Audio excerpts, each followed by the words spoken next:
अस्सलाम वालेकुम नाजरीन, दिन भर के खबरों और तज्जियों के तालमेल के साथ आज 7 बजे में मैं हूं आपके साथ आसमा इकबाल। नाज़रीन, मंजर कुछ ज़्यादा पुराना नहीं है। यहीं इस्लामाबाद में पार्लियामेंट के अहाते में बने पार्लियामेंटेरियन लॉजेस में पुलिस की भारी नफरी मौजूद है। इंतजामात बताते हैं कि जैसे रेड बुक के किसी बड़े दहशतगर्द की गिरफ्तारी होने जा रही है। मीडिया भी अपने कैमरों और DSNGs के साथ एक एक लम्हा बराह रास्त नशर कर रहा है। पुलिस आगे बढ़ती है और पार्लियामेंट लॉजेस में अपोजिशन के एक मुअज़्ज़िज़ रुकने कौमी असम्बली से बातचीत करती है। उनसे कहती है कि वो अपने फ्लैट में मौजूद मशकूक अफराद को उनके हवाले कर दे। बातचीत जारी होती है कि पुलिस मजीद आगे बढ़ते हुए इस रुकने कौमी असम्बली के फ्लैट का दरवाज़ा तोड़कर अंदर जा घुसती है और 10 अफराद को थाने मुंतकिल कर दिया जाता है। कल के इस मंजर की तरह ये एक आज का मंजर है। अपोजिशन एक कॉन्फ्रेंस कर रही है जो उसका जमहूरी आईनी हक है, लेकिन उसका कहना यह है कि हुकूमत ने बमुश्किल उसे इसकी इजाज़त दी। जिस जगह ये बैठक करने लगते थे, दबाव से वहाँ से इनकार करवा दिया जाता था। शाहिद खान अब्बासी कहते हैं कि हमने एक जगह इंतजामात किए तो वहाँ से इंतज़ामिया की कॉल आ गई, दूसरी जगह बात की तो वहाँ भी दबाव डालकर मना करवा दिया गया। इन दोनों वाक़यात में नाज़रीन एक चीज़ कॉमन है, मुश्तरक है, और वो है जमहूरी कदरों की पामाली, इजहार राय को बिल्डोज करने का स्याह इख्तियार। नाज़रीन, 2022 जिनके दौरे हुकूमत में पार्लियामेंट लॉजेस पर पुलिस ने हल्ला बोला था, वो तहरीके इंसाफ आज अपोजिशन में है और जिस हल्ले को फिस्तायत करार देकर JUI के साथ इजहार यकजहती कर रहे थे, आज उसी मुस्लिम लीग की हुकूमत है। जिस तरह 2022 में अपोजिशन को दबाया जा रहा था, वैसा ही आज भी हो रहा है, और ऐसा कहना है कल के हुक्मरान और आज की अपोजिशन का। नाज़रीन, लगता ऐसा है कि एक फ़िल्म है जो हम बार बार देख रहे हैं, बस किरदार जो हैं वो बदलते चले जा रहे हैं। ये किरदार जो हैं कब तक इस फिल्म में मुख्तलिफ किरदार अदा करते दिखाई देंगे, आज इसी पर हम प्रोग्राम में बात कर रहे होंगे। आज प्रोग्राम में मौजूद हैं, हमें ज्वाइन कर रहे हैं शहजाद अनवर फारूकी साहब, आप देख सकते हैं वीडियो लिंक पर मौजूद हैं हमारे साथ। हमें ज्वाइन किया है मोहम्मद नौशाद अली साहब ने, डॉक्टर अब्दुल वदूद कुरैशी साहब इस वक्त मौजूद हैं इस्लामाबाद स्टूडियो में मेरे साथ, और काशिफ रफ़ीक साहब को भी आप देख सकते हैं इस्लामाबाद स्टूडियो में मुझे ज्वाइन कर रहे हैं। अपने तज्ज़ियाकारों से गुफ्तगू का आगाज़ करते हैं। मैं शहजाद साहब आज सबसे पहले आपकी तरफ आना चाहूँगी। बात हो रही है, ये जो कॉन्फ्रेंस इस्लामाबाद में इस वक्त जारी है, कहा यह जा रहा है कि कौमी इशूज़ पर सिर्फ और सिर्फ हम डिबेट करना चाह रहे हैं, लेकिन साथ ही साथ शाहिद खान अब्बासी साहब जो हैं उन्होंने कल एक जगह गुफ्तगू करते हुए एक इंटरव्यू में कहा कि 1 साल से ज़ायद हो गया है, ना हुकूमत चल पा रही है ना अपोजिशन चल पा रही है। उन्होंने कहा कि दोनों जो हैं फ़ेल हो गए हैं। तो सर, अगर ये दोनों फ़ेल हो गए हैं तो फिर क्या ये नेक नियति ये नहीं थी कि दोनों को बुलाया जाता है इस बैठक के अंदर? सिर्फ अपोजिशन क्यों बैठ रही है, हुकूमत क्यों इन्वाइटेड नहीं है? शहजाद साहब जी, बिस्मिल्लाहिर्रहमानिर्रहीम। आपने बिल्कुल दुरुस्त निशानदेही की कि ये मामला जो है वो सिर्फ अपोजिशन पर नहीं छोड़ा जा सकता। इसके लिए ज़रूरी था कि हुकूमती जो इत्तेहाद है उसको भी दावत दी जाती, वो भले से उसमें ना आते। लेकिन अगर आप पार्लियामेंट में गुफ्तगू नहीं कर पाते, बेसिकली तो ये कहा जाता है कि पार्लियामेंट में बैठ के तमाम मसाइल हल किए जाते हैं और सियासत वहाँ पे होती है और सियासतदानों को वहाँ पे तमाम मसाइल पे बात करनी चाहिए। लेकिन अगर अपोजिशन ये समझती है कि कुछ मसाइल ऐसे हैं जिन पे बात अब वहाँ पे नहीं हो सकती और बाहर करनी मकसूद है, तो ऐसे में अगर आप बाहर किसी बैठक का एहतमाम कर रहे हैं तो यकीनी तौर पे उनको हुकूमत के साथ राब्ता करना चाहिए था, पीपल्स पार्टी के साथ, पाकिस्तान मुस्लिम लीग नून के साथ, MQM के साथ और बाकी जो लोग उनके साथ हैं, उन सबको भी दावत दी जानी चाहिए थी, ताकि ये लगे कि आप वाकई कौमी मसाइल के ऊपर एक कौमी मौक़िफ़ सामने लाना चाहते हैं। अब अल्लाह जाने कि वो इस अज़म्पशन पे कि वो नहीं शिरकत करेंगे, उन्होंने दावत नहीं दी या उन्होंने दावत दी है, अब इस हवाले से अभी तक कोई वाज़े बयान तो सामने नहीं आया, लेकिन मुझे लगता ये है कि ये बेहतर होता कि अगर उनको साथ लेकर चलते। बातचीत का सिलसिला जो है वही किसी न किसी जानिब इस कौम को लेके चलेगा। किसी हद तक ये बयान दुरुस्त है कि पाकिस्तान आगे नहीं चल पा रहा, मैं खुद ये बड़े अरसे से कह रहा हूँ, लेकिन मैं इसके साथ-साथ थोड़ी रियायत लफ्ज़ी से काम लेते हुए ये भी कहूँगा कि कुछ चीज़ें हैं बहरहाल जिनको चलते रहना चाहिए। ये ऐसे ही है जैसे लोग कहते हैं कि मरने वालों के साथ कोई नहीं मरा करता और जो लवाहिकीन हैं उनको खाना भी खाना है, ज़िंदगी की बाकी रूटीन पे भी चलना है, तो ऐसे ही मुल्क को भी चलना है और अवाम को भी चलना है। तो इसको चलने देना चाहिए, इकॉनमी को चलने देना चाहिए।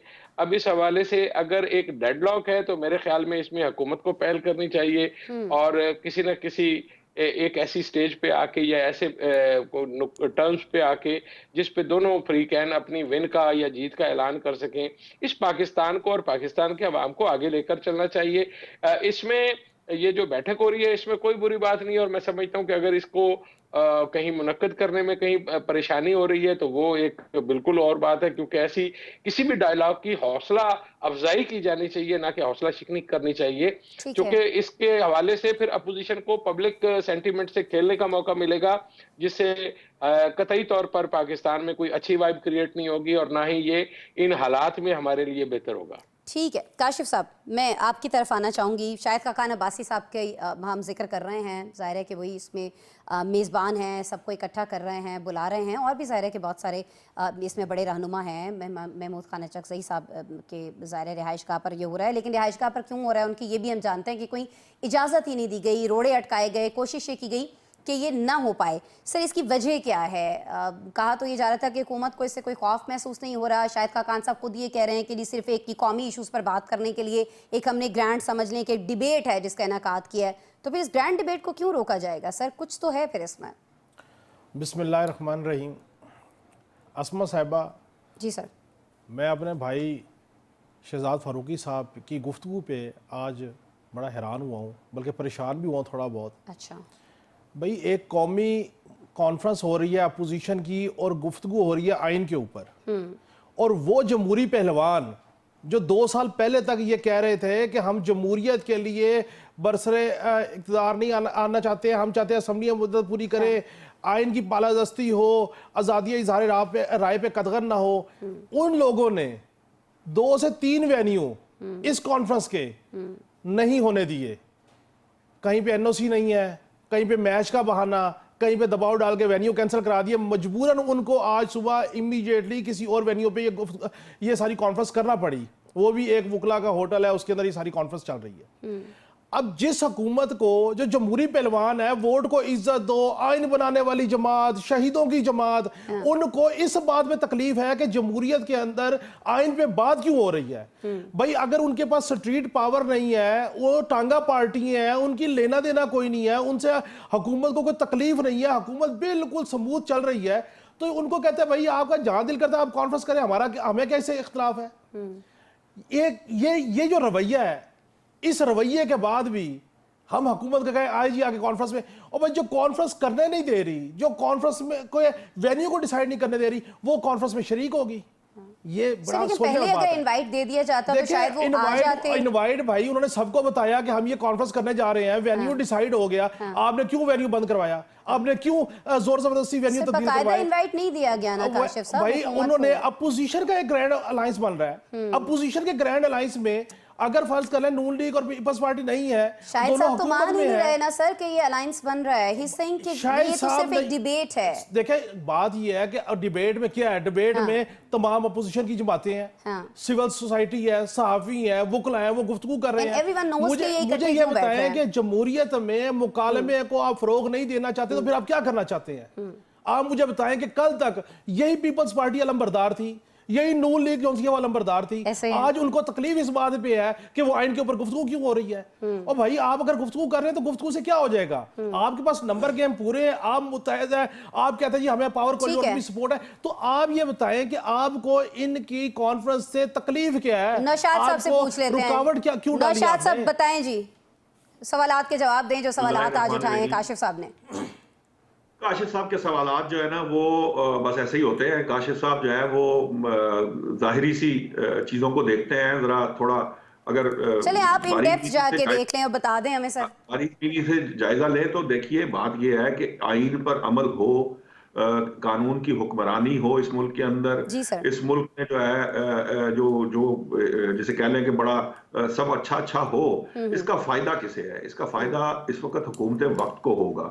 और अगर मैं आपसे ये कहूं कि शाहिद खाकान अब्बासी जो है वो जो इस वक्त कॉन्फ्रेंस करवा रहे हैं वो एक तरह से हुकूमत के हाथ मजबूत कर रहे हैं, तो आप सब लोग जो है इससे इख्तलाफ करना चाहेंगे, लेकिन मेरी राय ये है कि कैसे हाथ मजबूत हो रहे हैं सर?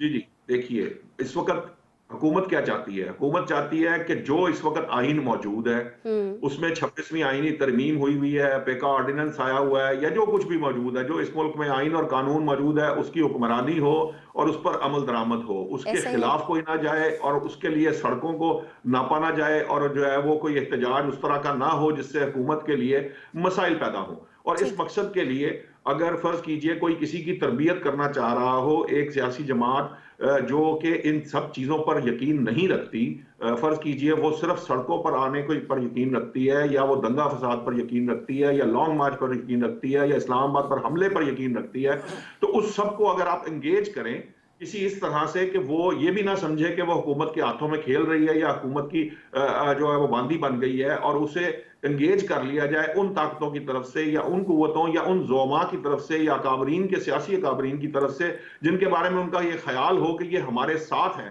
तो ऐसे में हुकूमत के लिए ये विन विन सिचुएशन है, क्योंकि हुकूमत इससे ना सिर्फ खुद कंफर्टेबल पोजीशन में आ जाएगी बल्कि न्यूट्रलाइज कर बैठेगी, वो करने में कामयाब हो जाएगी पाकिस्तान तहरीक इंसाफ को, जो एक बार फिर जो है वो ईद के बाद जो है वो कॉल देके बैठी हुई है कि जी हमने ईद के बाद फिर दमादम मस्त अंदर करना है इस मुल्क के अंदर। काशिफ साहब शायद एग्री नहीं कर रहे हैं आपकी बात से। मैं आपके आर्गुमेंट को सही मान भी लूं, अच्छा ये हुकूमत को सहूलतकारी कर रहे हैं शायद खाकान अब्बासी साहब, तो मुझे ये बताएं कि ये हुकूमत ने फिर वेन्यू क्यों तब्दील की है सर? क्यों पाबंदी लगाई कि कॉन्फ्रेंस नहीं होनी चाहिए सर? या आपका आर्गुमेंट इधर ठीक है या इधर ठीक है, आप ठीक है, आपकी राय सर आंखों पे। मेरा सवाल एक है कि चले हमने देखा ना जिस वक्त आईनी तरमीम के खिलाफ मामला हुआ, एहतजाज हुआ, हमने उसको खुल के क्रिटिसाइज किया, लेकिन यार इतनी तरह करें कि आप लोगों को बोलने का हक। अच्छा, ये बोलने का हक क्यों नहीं दिया जा रहा? होती हैं और कुछ तजर्बे की रोशनी में आपको बताएंगे कुरैशी साहब के माजी में ऐसा कब कब होता रहा। मैं कुरैशी साहब ही की तरफ जा रही हूँ नौशाद साहब, ये जो आप दोनों में एक इख्तलाफ आ रहा है कि इसके पीछे क्या मकासद हो सकते हैं, क्या ऐसा ही कुरैशी साहब आप भी समझते हैं कि ये दिख कुछ और रहा है, होने कुछ और जा रहा है, ऐसा ही मामला है? बहुत शुक्रिया आसमा इकबाल साहब। बुनियादी तौर में 50s के बाद तमाम दुनिया में एक तीसरी कुव्वत जो है सामने आई है। पहले हुकूमत होती थी, अपोजिशन होती थी, उसके बाद स्टैब्लिशमेंट आ गई। 50s के बाद अमेरिका हो, इंडिया हो, पाकिस्तान हो, इराक़ हो या तुर्की हो, इन तमाम मासवाए चीन के या सोशलिस्ट ममालिक के, वहाँ पर एक तीसरी कुव्वत सामने आ गई है। अब तीसरी कुव्वत ये चाहती है कि अपोजिशन और हुकूमत आपस में मुआनका करते रहें, लड़ते रहें, झगड़ा करते रहें, लेकिन तीसरी कुव्वत सामने ना आए। अगर मौजूदा कॉन्फ्रेंस में हुकूमत और अपोजिशन दोनों इकट्ठे हो जाते हैं तो बात करते हैं, तो इसका मतलब है कि दोनों पार्टियां जो है वो तीसरी कुव्वत को ललकार रही हैं। इस्लामाबाद में जलसा जुलूस बड़े इज्तिमा करने पे कतई कोई पाबंदी नहीं है, ये है नहीं। तबलीगी जमात का होता है ना, लाखों लोग आते हैं, सिर्फ वहाँ पाबंदी है जहाँ कोई चैलेंज करता है। तबलीगी जमात इक़्तिदार को, इख्तियार को चैलेंज नहीं करते। अब पिछले दिनों में हज़ारों नहीं लाखों लोग उनके जमा हुए, किसी ने पाबंदी नहीं लगाई। पाबंदी वहाँ होगी जब आप चैलेंज करेंगे हुकूमत को। अब यहाँ पर अगर हुकूमत और अपोजिशन एक जगह हो गए तो फिर इनका मद्दे मुकाबल कौन है? स्टैब्लिशमेंट है। तो फिर स्टैब्लिशमेंट साहिब इक़्तिदार और इख्तियार को जिन्होंने दिया हुआ क्या रहने देंगे? नहीं देंगे। ये बात भी पार्शली दुरुस्त है कि जो खाकान अब्बासी साहब कहते हैं कि हुकूमत भी नाकाम है, अपोजिशन भी नाकाम है, तो जनाब की पार्टी क्या कामयाब है? उसकी कितनी कामयाबी है? तो ये एक अजीब घन चक्कर सा है, मखमसा है, जिसके बारे में तमाम लोगों का पता है असल वाक़यात क्या। देखिए आइन की बात मुस्लिम डॉक्टर साहब, ये मखमसा जो है इसका फाइनल स्टेज क्या होगा, आउटकम क्या होगा? तजर्बे की रोशनी में जरा ये भी बताया ना आपने, तो बहुत सारी चीज़ें तारीख के आईनी शायद है जी।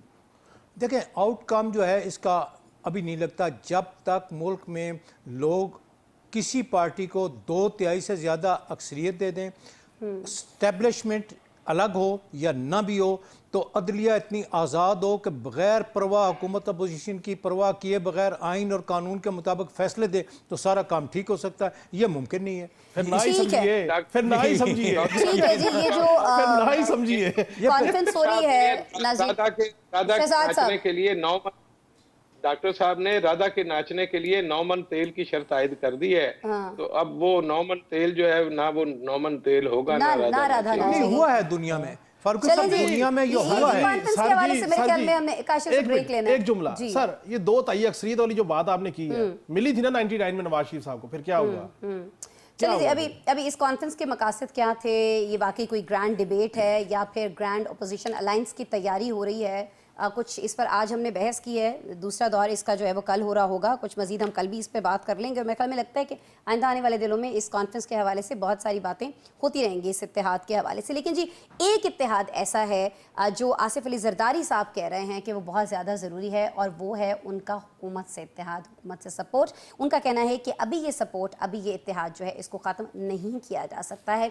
उन्होंने ऐसा क्यों कहा है पंजाब में अपने जालों से बात करते हुए, ऐसी उनकी क्या मजबूरी है, ये जानने की कोशिश करेंगे। हमारे तज्जियाकार हमारे साथ मौजूद हैं ब्रेक के। वेलकम बैक जी। रुख हम करेंगे पंजाब का, लेकिन आज जब हम पंजाब का रुख कर रहे हैं तो वहाँ पर हमारे पास जो डिस्कस हम करने जा रहे हैं वो मरियम नवाज साहिबा नहीं है, वो आसिफ अली जरदारी साहब हैं, क्योंकि इन्होंने पंजाब के जालों से मुलाकात की है और पंजाब के जालों ने यहाँ शिकायत के अंबार लगा दिए हैं मुस्लिम लीग नून की हुकूमत के खिलाफ, अपने इत्तेहादियों के खिलाफ। लेकिन इनके जवाब में आसिफ अली जरदारी साहब ने अपने जालों से कहा है कि वो बजट तक सब्र करें। ये सब्र की तलकीन उनको क्यों की गई है, बजट तक का टाइम क्यों दिया जा रहा है, क्या वो हुकूमत को एक और मौका देना चाहते हैं आसिफ अली जरदारी साहब, या इसके पीछे कुछ और वजूहात हैं, जानने की कोशिश कर लेते हैं हमारे तज्जियाकारों से। शहजाद साहब, आपकी तरफ आऊंगी मैं।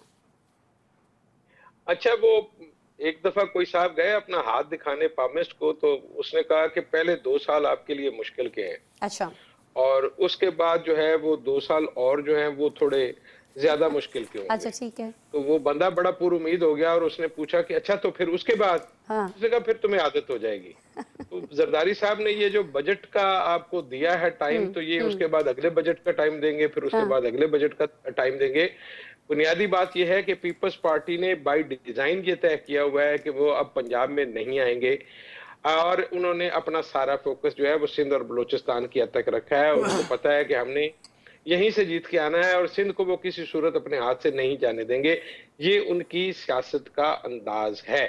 अभी अगर वो करना चाहते और उन्होंने जानबूझ के अगर पंजाब को न छोड़ा होता है उसके हाल पे, तो वो कोई सीरियस एफर्ट करते। यहाँ पे कोई उस तरह की, आपने जब इंतखाबी मुहिम भी चल रही थी तो आपने देखा होगा कि कोई उस तरह से ज्यादा फोकस यहाँ पे नहीं था, क्योंकि उनको अंदाजा है कि यहाँ पे शख्सियात के सर पे, और वो ये जो अभी फसाद है वो यही है कि जनूबी पंजाब में हमें जगह मिलनी चाहिए, वहाँ पे पॉलिटिकल स्पेस मिलनी चाहिए, इंतजामिया में हमारा असर और रसूख होना चाहिए, कोई 4-6 डिप्टी कमिश्नर और जो हमारे भी होने चाहिए, एसपी हैं वो हमारे भी होने चाहिए। इसके अलावा और क्या है? इसके अलावा तो और कोई मसला नहीं है।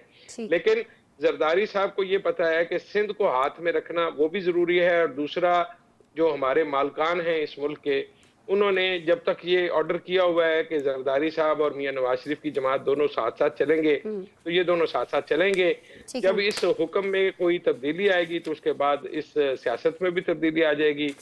फिलहाल तो मुझे यही लगता है कि सारे फरीक अपनी मौजूदा तनख्वाह पर ही काम करते रहेंगे। ठीक है, आपको ऐसा लगता है? नौशाद साहब, मैं आपकी तरफ आऊंगी। सर, आप फरमा दीजिएगा, इख्तलाफात जो हैं वो बहुत पहले से सामने आ रहे हैं, लेकिन अब ये जो इख्तलाफात हैं ये पार्टी के जो सरबराह हैं उनके सामने भी रख दिए गए हैं, आसिफ अली जरदारी साहब के सामने रख दिए गए हैं। बिलावल भुट्टो भी इस पर बहुत ज़्यादा बात कर चुके हैं, शाजिया मरी हूँ, उनकी तरफ से भी बार बार ये कहा जाता रहा है कि हमारे साथ वादे जो किए गए थे वो पूरे नहीं हो रहे हैं। सर, अब दरियाए सिंध से जो नई नहरें निकालने की बात हो रही है उस पर भी हम देख रहे हैं कि बहुत ज़्यादा एहतजाज भी हो रहा है, बहुत ज़्यादा इख्तलाफात भी सामने आ रहे हैं। लेकिन क्या वजह है कि इन तमाम इख्तलाफात के बावजूद, वादे पूरे ना होने के बावजूद, जरदारी साहब जो हैं वो अपने जालों को कह रहे हैं कि ज़रा धीरज रखें, ज़रा इंतज़ार कीजिए मज़ीद बजट तक?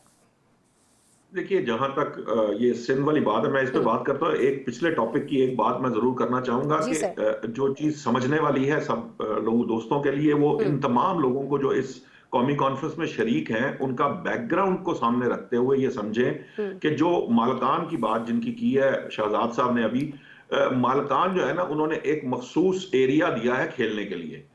इससे बाहर किसी को जाने की अब इजाजत नहीं है। इसके अंदर रहकर आपने इस रिंग के अंदर रहकर खेलना है, और जिस तरह से खेलना है उसके कवायद और जवाबत भी तय कर दिए हैं। तो इस सूरत के अंदर जो मैं बात कह रहा था उसको सोचिए, तो फिर आपको समझ आएगी मैं एक्चुअली क्या कह रहा हूं। दूसरी बात, आपने आज बिलावल भुट्टो जरदारी साहब का इंटरव्यू आया, उसके अंदर सुना है कि वो कहते हैं कि पेका ऑर्डिनेंस के अंदर बाकायदा शरीक जुर्म है पाकिस्तान पीपल्स पार्टी इसके बनाने में। लेकिन वो कह रहे हैं कि ये उसकी कॉम्प्रोमाइज्ड फॉर्म है, ये कॉम्प्रोमाइज फॉर्म है। असल में हुकूमत कुछ और चाह रही थी। ये तो हमने सहाफियों के लिए बड़ी आसानी की, 30 साल तक की सजा थी वो कम करवाई, 26वीं आईनी तरमीम में बहुत सारी चीजें थी जो पाकिस्तान पीपल्स पार्टी ने निकलवाई। बिल्कुल दुरुस्त कह रहे हैं, यही कहा है उन्होंने। लेकिन ये बात समझें कि उन्होंने ये भी बता दिया है कि हम बराबर के शरीक हैं इस बिल को पास करने में। शरीक हैं, बिल्कुल ठीक है। अब जब एक साइड पे ये सिचुएशन होगी, कानून जो है, आइन और कानून के मामलात के अंदर पीपल्स पार्टी अपनी फुल सपोर्ट के साथ गवर्नमेंट के साथ खड़ी है, ये एक साइड है, ये एक साइड है। दूसरी साइड पे जब आप बजट की बात करते हैं, जरदारी साहब ने जो बजट का कहा, देखिए बजट एक ऐसा मामला है कि बजट डॉक्यूमेंट को पास कराने के लिए हुकूमत जो है ना वो मजबूर होती है पाकिस्तान पीपल्स पार्टी के वोट्स के लिए, और वो मौका होगा जिस वक्त वो इस रिंग में रहते हुए, ये बात हमेशा याद रखिएगा कि आपका जो निजाम है वो एक मखसूस दायराकार के अंदर की गुफ्तगू है इसके अंदर, और उस दायराकार के अंदर रहते हुए वो जो ब्लैकमेल करके ले सकते हैं वो लेंगे। नून लीग क्यों देना नहीं चाहती? इसलिए कि देखिए इस वक्त सिचुएशन क्या है। मरियम नवाज साहिबा ये कहती हैं कि मैं चूंकि नून लीग की बका की जंग लड़ रही हूं, इसलिए मैं हर काम मेरिट पर करूंगी, मैं किसी को एक्स्ट्रा लीवरेज नहीं दे सकती। ये सिर्फ पीपल्स पार्टी के एमपीएस का मामला नहीं है, वो अपने एमपीएस को भी वो मार्जिन नहीं दे रही। अच्छा, अब इस सोच के साथ वो फाइट कर रही हैं अपनी जमात के साथ भी और दीगर जमातों के साथ भी। इस नुक्ता नजर के साथ वो पीपल्स पार्टी को कोई लीवरेज नहीं दे रही, लेकिन जो पीपल्स पार्टी है वो ये कहती है कि हमारे साथ जो कुछ था इनका इन राइटिंग था, जबकि नून लीग का मौकफ ये है कि आपके साथ जो इन राइटिंग था वो ये था कि आप आईनी ओहदे लेंगे तो आपको जितना हिस्सा दे दिया गया इतना ही हिस्सा मिलेगा, लेकिन अगर आप काबीना का हिस्सा बनेंगे यानी हुकूमत में बराबर के शरीक होंगे तो आपको वो लीवरेजेस मिलेंगे जो अब आप डिमांड कर रहे हैं। इसी वजह से जरदारी साहब जो हैं या बिलावल भुट्टो साहब जो हैं वो पॉलिटिकल पॉइंट स्कोरिंग तो करते हैं, लेकिन किसी ऐसे स्टेप की बात नहीं करते जिससे हुकूमत को कोई प्रॉब्लम आए। ठीक है, यानी ये जो बातें हुकूमत की तरफ से उनसे कही गई हैं, आप ये फरमा रहे हैं कि कहीं ना कहीं इन बातों को समझ लिया गया है, मान लिया गया है जरदारी साहब की जानिब से और बिलावल भुट्टो साहब की जानिब से। मैं काशिफ साहब आपकी तरफ आना चाहूंगी। बज़ाहिर कहा जा रहा है अपने लोगों से कि ठीक है हम बात करते हैं, वज़ीर आज़म से बात करेंगे, लेकिन कहीं ना कहीं मान लिया गया है कि ओके यही मिलना था, ये मिला हमें। देखिए शाह साहब की जो गुफ्तगू है ना, उसमें जो सबसे इंपॉर्टेंट चीज़ है वो है रिंग। वो रिंग है, ये वो रिंग नहीं है जो किसी को ऐसे कोई शादी वादी में पहनाते हैं, ये वो रिंग है जिसके अंदर सियासी पहलवानों ने अखाड़ा बना के लड़ना है। अब वो रिंग जो है ना, उस रिंग में बहुत सारी फॉर्मेशंस हो सकती हैं। उस फॉर्मेशन में मसला ये है कि ये भी तय अंपायर ने करना है कि किस टाइम किस पहलवान ने रिंग में क्या करना है, किस तरह पंच मारना, यानी कि फेक किस्म की ना नूरा कुश्ती जिसे हम कहते हैं। ठीक है, देखिए अगर रिंग में अंपायर न्यूट्रल हो जाए और कहे जी फ्री फॉल की तरीके से रेसलिंग खेलें, तो फिर बजट के बाद सिनेरियो कुछ और भी हो सकता है। ठीक है ना, ये चैम गोई है कि आधा टर्नियोर शहबाज शरीफ का और आधा टर्नियोर पीपल्स पार्टी का, वज़ारत उस्मा का, ये भी चैम गोई है। सो मेनी थ्योरीज जो सी हैं वो इधर चल रही हैं। असल मामला देखें ये है कि जरदारी साहब ने जो इंपॉर्टेंट जुमला मेरी नज़र में है वो ये है कि इत्तेहाद के साथ चलना हमारी मजबूरी है।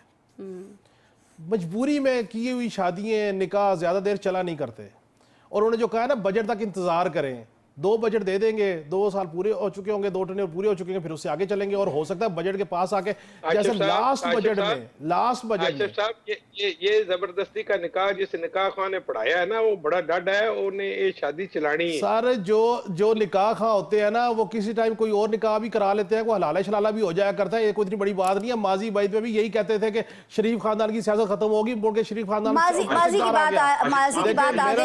मेरा सिर्फ मुद्दा एक है, मेरा मुद्दा ये है कि पॉलिटिकल सिनेरियो में अपने ज़हन में रखें कि इसके लिए ये जरूरी है कि जो मुतबादिल पहलवान है वो पहलवान जो है वो जो इस वक्त पहलवान है उसको रिप्लेस करने की पोजीशन में उसी तरह से जिस तरह से इस वक्त का पहलवान सर्व कर रहा है, ये बहुत जरूरी है। और पाकिस्तान पीपल्स पार्टी भी इस वक्त वो पहलवान नहीं है जो उस तरह से सर्व कर सके जिस तरह से इस वक्त ये तो आपका आर्गुमेंट है। अब आने वाला वक्त बताएगा कि कौन बेहतर परफॉर्म करता है, यानी कि सिर्फ आखिरी एक जुमला है जो मजबूरी किस टाइम हाथ खड़े कर जाए ये पता नहीं लगता। ठीक है, ये मजबूरी आड़े आ सकती है, नहीं आ सकती है। अब्दुल वदूद कुरैशी साहब आप फरमा दीजिए, इससे पहले भी बड़े अखाड़े होते रहे हैं, इन्हीं रिंग्स के अंदर होते रहे हैं, और बहुत बार हमने देखा है कि कवायदो ज़वाबित जो हैं खेल के वो भी तय थे पहले से, तो उनके नताइज कुछ मुख्तलिफ निकले हैं। अब की बार आपको लगता है नतीजा डिफरेंट हो सकता है कुरैशी साहब? आसमा इकबाल साहब, सारी चीज़ें तय हैं जी सर। देखिए अवाम को बेवकूफ़ समझते हैं। पीपल्स पार्टी और नून लीग इक़्तिदार से अलग कैसे हैं? सदारत जो है वो आसफ जरदारी पीपल्स पार्टी के पास है, चेयरमैन सेनेट उनके पास है, वजारत दाखिला उनके बेटे के पास है, क्रिकेट की चेयरमैनी उनके बेटे के पास है, स्टैब्लिशमेंट सेक्रेटरी, ये तय है कि फ़लाँ ओहदे में 2 गवर्नर उनके पास हैं, सिंध की हुकूमत उनके पास है, बलूचिस्तान की आधी हुकूमत उनके पास है। What else they want? ये सारे जी What else they want? Like, और क्या और चाहिए? क्या चाहते हैं, पूरे हुकूमत में शामिल है। ये लोगों को बताने के लिए, ड्रामा करने के सारी काम कर रहे हैं, सारे शामिल। मुकदमात सारे ख़त्म है, चीनी की जो मिले हैं, चीनी जो एक्सपोर्ट करने की इनको परमिशन है, मुकदमात सारे पापड़ वाला, दही वाला, फलूदे वाले के सारे केस बंद हो गए। और क्या चाहते हैं, ये सिर्फ लोगों को ड्रामा करना चाहते हैं कि हम अपोजिशन में भी हैं, हुकूमत में। इसके अलावा और कोई सूरत हाल है नहीं कि ये आपस में लड़े, और मजबूरी की नहीं, ज़रूरत है। इनके खिलाफ इतने मुकदमात पहले भी हैं, पेंडिंग भी हैं, मौजूद भी हैं।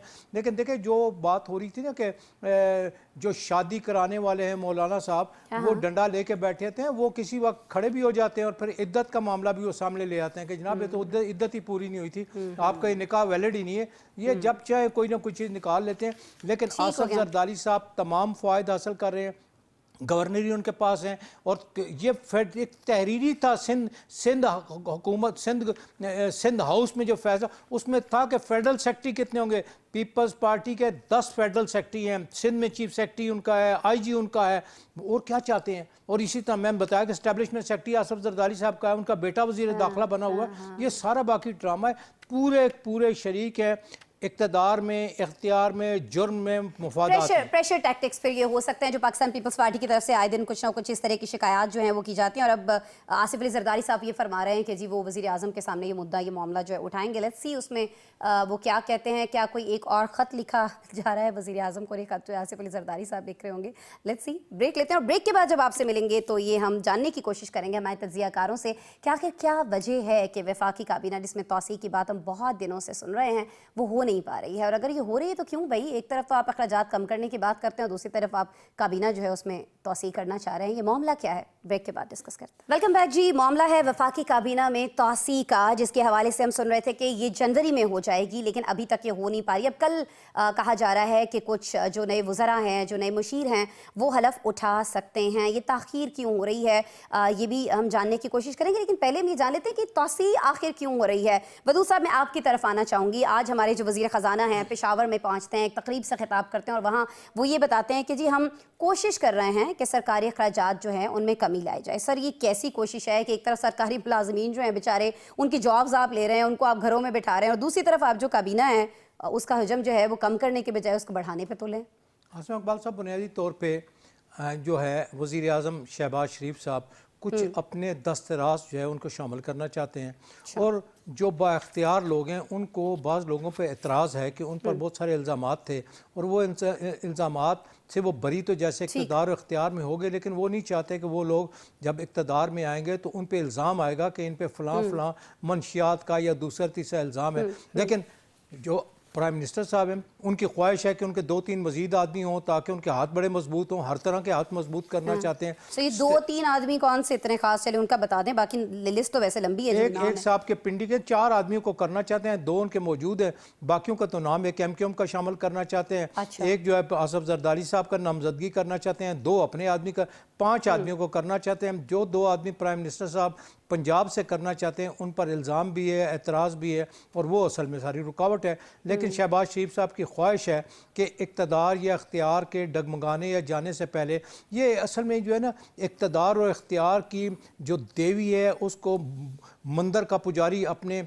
पास रखना चाहता है ताकि उसकी बुनियाद पर ज़्यादा से ज़्यादा भेंट वसूल करे। तो भेंट वसूल करने के लिए अगर कारिंदों की ज़रूरत होती है, वो कारिंदे शामिल करना चाहते हैं, और उन कारिंदों की शमूलियत पर बहुत बड़े एतराज़ात हैं, और उन एतराज़ात की बुनियाद पर काबीना जो है डिले हो रही है। अगर जनाब शहबाज शरीफ साहब की मर्जी के लोग शामिल नहीं होते तो पर कतई तौर पे वो एक्सपेंड नहीं करेंगे और काबीना में मजीद लोगों को शामिल नहीं करेंगे। MQM के एक साहब अगर करना चाहते हैं, वो खासा बोल रहे हैं, MQM के खिलाफ बोल रहे हैं, वो कहते हैं ये हमारा इत्तेहादी था, आपने हमें दिया है, अगर उसको वजीर बनाए तो खामोश हो जाएगा। जी ठीक हो गया। अच्छा सर, जैसे आपने फरमाया एक MQM का है, BAP बाप का भी एक जो वजीर है वो लिया जा रहा है, तो हम ये कह सकते हैं काशिफ साहब कि कहीं ना कहीं ये जो फैसला किया गया है ये इत्तेहादियों के दबाव की वजह से भी किया गया है, कुछ तौसीक़ उस वजह से भी हो रही है? मैं काबीना के ऊपर कमेंट करने से पहले सिर्फ एक चीज़ आपको बता दूं कि ये काबीना कि तोसी जो है जी सर, ये कहीं जनवरी के अवाइल में सुन रहे थे कि काबीना में तोसी हो रही है। ठीक है। और अमूमी तौर पे नाम वही बाज़गश्त कर रहे हैं कि तारक फजल चौधरी साहब, हनीफ अब्बासी साहब और तलाल चौधरी डॉक्टर साहब का नाम मुस्तफा भी आ रहा कमाल साहब है, तलाल चौधरी साहब का भी कहीं ना कोने खुदरे में नाम है, और खालिद मक्सी साहब का नाम है। और सबसे इम्पोर्टेंट जो नाम है मैं समझता हूँ कि काबीना में तोसी जो सबसे इम्पोर्टेंट अगर हो गई तो वो होगी डॉक्टर तौकीर शाह साहब की, कि उनके आने से कम जरदारी साहब जो है वो थोड़ा सा कूल डाउन हो जाएंगे, कि ब्यूरोक्रेटिक हर्डल जो आ रही हैं उसको हैंडल किया जा सकेगा। ये सारी चीज़ें हैं। ठीक है। लेकिन ये जनवरी के शुरू से लेके फरवरी के इख्तिताम हो गया, काबीना में तोसी होने का नाम नहीं ले रही। नवाज शरीफ साहब कह चुके हैं कि काबीना में तोसी कर देनी चाहिए। आखिर क्या अमर माने है कि क्यों तोसी नहीं हो पा रही, और तोसी करने की ज़रूरत क्यों महसूस हो रही है? और जो बाकी वजीर काम कर रहे हैं एक साल से, उनकी कारकर्दगी रिपोर्ट भी वज़ीर आज़म साहब ने कहा था हम लेंगे, उसके ऊपर भी बात करनी चाहिए कि किस वजीर ने क्या परफॉर्म किया। परफॉर्मेंस का लेवल तो ये है कि इंफॉर्मेशन मिनिस्टर साहब ने जो है वो पीका का ऑर्डिनेंस पास करवा दिया, और आज उनके पास 10 साफी नहीं है जो उनके हम नवा हों या उनके साथ बात कर सके। अच्छा, वजीर कानून साहब की परफॉर्मेंस का लेवल ये है कि उन्होंने इतना एक्सटेंसिव काम किया कि जो मेजर शहर की बार्स के इलेक्शन थे वो सारे वो लूज कर गए। तो अब आप देखें कि इस तरह एक तरफ ये सूरत हाल चल रही है, दूसरी तरफ आप काबीना में मजीद तोसी करने जा रहे हैं। आप ये बताएं कि कल आप उससे क्या गेयर अप करना चाहते हैं? हमें तो बजाय एक ही चीज लगती है कि शहबाज शरीफ साहब सुबह शाम एक ही काम कर रहे हैं कि मुल्क की इकॉनमी ठीक हो जाए, चीजें ठीक हो जाए, लेकिन ना ब्यूरोक्रेसी काम करने को तैयार है, ना काबीना के लोग उस तरह की परफॉर्म करने को तैयार है, मां सिवाय स्क्रीन के ऊपर और बयानात के ऊपर। ठीक है शहजाद साहब, आप अग्री करते हैं काशिफ साहब की इस बात से कि देखें अगर आप कारकर्दगी को बुनियाद बना रहे हैं तो बड़ा आसान था। जिस तरह से उन्होंने अभी 2 वजारतें गिनवाई हैं, इस तरह बहुत सारी वजारतें हैं जहां पर काम उस तरह से नहीं हो रहा है जिस तरह से होना चाहिए था। तो उन वज़रा को आप फारिग करें, उनकी जगह उन लोगों को अकोमोडेट कर दें जिनको आप लाना चाह रहे हैं। Very simple. क्यों आप तोसी कर रहे हैं? आप उन्हें भी रखना चाह रहे हैं जिनकी कारकर्दगी नहीं है, और आप नए लोगों को भी आजमाना चाह रहे हैं, लाना चाह रहे हैं। अच्छा, सबसे पहले तो मैं नौशाद साहब को मुबारकबाद देता हूँ। अच्छा, इनका भी नाम है? इनके एक साबिका मातहत का नाम जो है वो मैं नीचे पट्टियों में पढ़ रहा हूँ। अब वो पता नहीं, मैं तो समझा कि हम एक्सपेक्ट कर रहे हैं आपका, लेकिन ये नौशाद साहब का नाम आ गया। अच्छा, अब ये मुझे नहीं पता कि ये कितने किनके मातहत हैं। अच्छा, और दूसरी बात ये है कि ये जो मामला है ना, बेसिकली प्रॉब्लम ये है कि सरकारी अखराजात कम करने की सिर्फ बात करनी है, हमने कम नहीं करना। ठीक है। हमने सिर्फ ये बताना होता है कि हम काम कर रहे हैं, लेकिन कम नहीं करना होता। इन लोगों को लाने के लिए अब जाहिर है कि पता नहीं इसके बाद जब कभी मौका मिलेगा, कब मौका मिलेगा, तो बेहतर ये है कि इन सबको एक एक मरतबा ये जो वजारत के झूले हैं वो वजारत के झूले लेने दिए जाएं, तो कोई हरज वाली बात नहीं है। लेकिन मैं वजीर आजम साहब से एक गुजारिश करूंगा कि ये जिस तरह की इनकी जो कोर कॉम्पिटेंसी है या शोहरत है वो इनकी एक्यूरेसी थी या उनकी कारकर्दगी थी, कि बड़ी कारकर्दगी है। सही हो गया। उनका अपना एक नौजवानों के हवाले से जो प्रोग्राम है, मैं ये मौजूदा हुकूमत की जो इस वक्त राना मशहूद साहब को उन्होंने कुछ जिम्मेदारियां दी, तो उसमें जो साहब उस प्रोग्राम को चला रहे हैं उसका आलम यह है कि उसको चलाने वाले साहब जो हैं वो हैं जो पिछले उस्मान बुज़दार साहब के प्रिंसिपल सेक्रेटरी रहे। उसके बाद वो उस्मान बुज़दार के जमाने में, उससे पहले वो लाहौर के कमिश्नर रहे। अब वो यहाँ बैठ के रात के 11 बजे नौजवान और वाज़े रहे कि इस वक्त हुकूमत को सियासी तौर पर जो सबसे बड़ा चैलेंज है वो नौजवानों की तरफ से है। तो ये नौजवानों का प्रोग्राम है जो वो चला रहे हैं।